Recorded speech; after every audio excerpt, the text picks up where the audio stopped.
குருவே துணை. நம்ம வாடிக்கையாளர்களுக்கும், ஜோதிட ஆர்வலர்களுக்கும் வணக்கம். இன்னைக்கு நம்ம எத பத்தி பார்க்க போறோம் அப்படின்னா, தனுசு லக்னத்துக்குலாம் சந்திரன் திசை என்ன செய்யும் அப்படிங்கிறத பத்தி தான் பார்க்க போறோம். தனுசு லக்னத்துக்குலாம் சந்திர பகவான் வந்து 8ஆம் அதிபதியா வர்றாரு. 8ஆம் அதிபதியா வரும்போது, அவர் வந்து 8ஆம் அதிபதி எது எது கடன் கட்சி, அவமானப்படுறது, மேலிருந்து கீழ் விழுதல் இந்த மாரியெல்லாம் 8ஆம் இடம் தான் குடுக்கும். 8ஆம் இடம் ஆயுள் ஸ்தானம்னு சொல்றது. ஆயுள் ஸ்தானத்துக்கு 8ஆம் அதிபதி சந்திர பகவானா வரும்போது, அந்த கெடுதல்கள்லாம் செய்ய மாட்டாரு. ஏன்னா சந்திரனுக்கு ஒரு காரகத்துவம் இருக்கு இல்லையா? அந்த காரகத்துவம் வந்து தாய் ஸ்தானம். தாய்க்கு காரகரு. அப்படி வரும்போது அவர் 8ஆம் அதிபதியா வந்தாருன்னா, கெடுதல்கள் செய்ய மாட்டாரு. மற்ற கிரகங்கள்லாம் வந்து 8ஆம் அதிபதியா வந்தா கெடுதல்கள் செய்யும்போது செய்யிற அளவுக்கு, இவர் வந்து சந்திர பகவான் வந்து கெடுதல்கள் செய்ய மாட்டார்.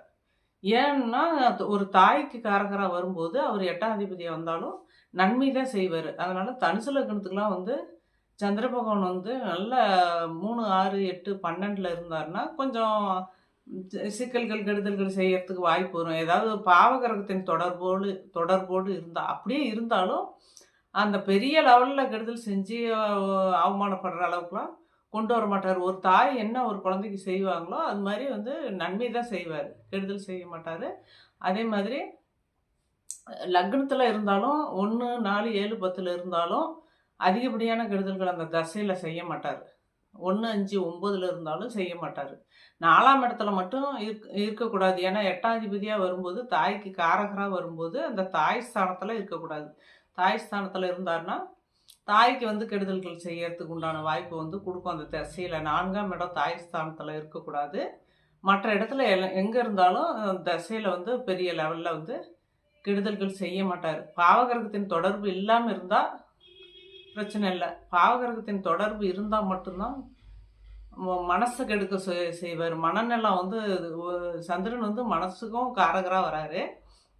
உடலுக்கும் காரகரா வரும்போது, எல்லாத்தையும் உடல்லையும் கெடுப்பாரு, மனசையும் கெடுப்பாரு.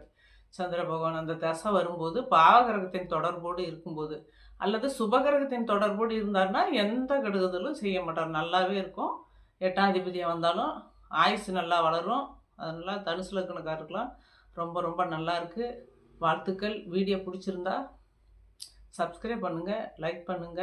தொடர்ந்து என் வீடியோ வரும். பார்க்கலாம்.